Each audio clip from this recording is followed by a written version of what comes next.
42% రిజర్వేషన్లు కాదు 50% అమలు చేస్తాం మేము స్థానిక సంస్థల్లో అని చెప్పేసి మాట్లాడుతూ ఉన్నారు. మరి దీనికి ఏం చెప్తాను? నువ్వు పార్టీ తరఫున 100% ఇచ్చినా నీ పార్టీలో ఉన్న రెడ్డి పోయి రెబల్ క్యాండిడేట్ గా నిలబడతాడు. అప్పుడు ఎవడు ఆపుతాడు? ఆయన మీరు కూడా ఆపలేరు. ఆ బుట్టెంగారి మాధవరెడ్డిని హైకోర్టులో వేయకుండా నువ్వు ఆపగలిగినవా? వాస్తవానికి నీ ఆలోచన కూడా ఉండి ఉంటది వేసే దాంట్లో. అందుకని అట్లా చట్టబద్ధంగా లేకుండా ఉండడం వల్ల బీసీలను బలిపీఠం మీదకి ఎక్కియడమే.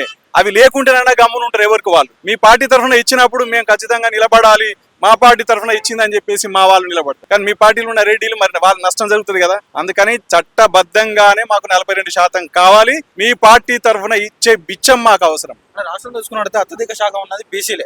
మరి బీసీల మధ్య ఐక్యత లేదంటారా? ఎందుకు సాధించుకోలేకపోతున్నారు ఈ 42% రిజర్వేషన్? ఐక్యత లేకుంటే ఇన్ని రోజులు చట్టబద్ధంగానే ఇస్తామని మాయ చేసే వాళ్ళు కాదు కదా. ఇన్ని రోజులు మాయ చేస్తా వచ్చిండ్రు. ఐక్యత ఉన్నది కాబట్టి మాయ చేస్తా వచ్చింది. ఇవాళ ఐక్యత మళ్ళీ కనబడుతుంది. రేపు ఓట్లప్పుడు కనబడుతుంది, రేపు రిలే దీక్షలు అసలు పోరాటాల్లో రేపు కనబడుతుంది. సందర్భం వస్తే ఐక్యత అవుతాం.